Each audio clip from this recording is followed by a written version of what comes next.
মিরপুর এলাকায় আমরা দুইটা পাহাড়ি রেস্টুরেন্ট দেখতে পাই। একটি হচ্ছে হেবাং রেস্টুরেন্ট, আরেকটি হচ্ছে সিএসটি কালিনারি রেস্টুরেন্ট। গত 11ই জুন 2024 ইং রোজ মঙ্গলবার আরেকটি রেস্টুরেন্টের শুভ উদ্বোধন হয়। তার নাম হচ্ছে মিজেল রেস্টুরেন্ট।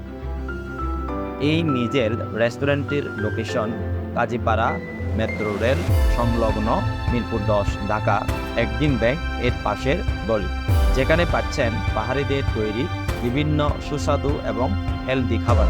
ভিডিওটি সম্পূর্ণ দেখতে থাকুন, তাহলে আপনাদের রেস্টুরেন্টটি খুঁজে পেতে সহজ হবে। আর রেস্টুরেন্টটি খুঁজে পেতে সমস্যা হলে স্ক্রিনে দেওয়া নাম্বারে ফোন দিয়ে আসতে পারেন।